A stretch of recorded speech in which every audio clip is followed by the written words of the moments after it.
સાથે ગાંધીનગરથી મહત્વપૂર્ણ ખબર સામે આવી રહી છે। આરોગ્ય કર્મચારીઓની હડતાળને લઈને મોટા સમાચાર સામે આવ્યા છે। આરોગ્ય કર્મચારીઓની હડતાળ હવે 3 મહિના માટે મોકૂફ રાખવામાં આવી છે।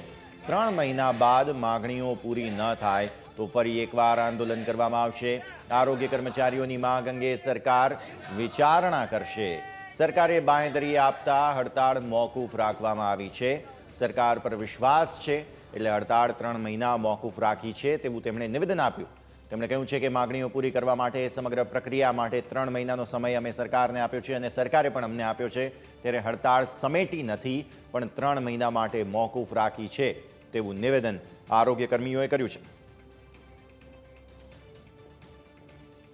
33 જિલ્લા એક છે અને રહી વાત જ્યાં સુધી જીઆર ઠરાવ નહીં ત્યાં સુધી સમાધાન નહીં એનો જ આ ભાગ છે।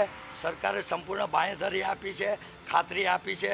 ગત હડતાલમાં પણ 1.5 મહિના જેવો સમય લાગ્યો હતો અને અમે હડતાલ વાઇન્ડ અપ નથી કરતા, અમે હડતાલ મોકૂફી કરીએ છીએ અને વિરામ આપીએ છીએ।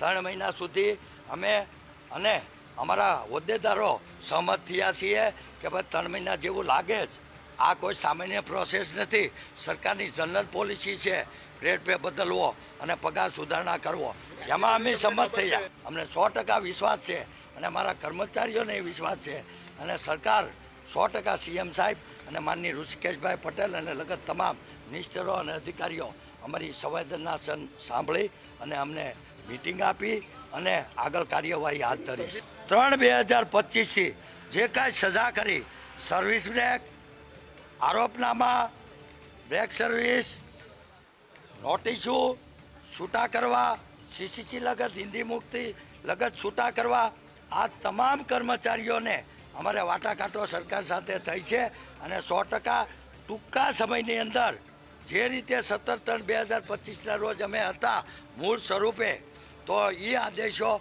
સરકાર રદ કરશે। આ પણ અમારે ચર્ચા થઈ છે।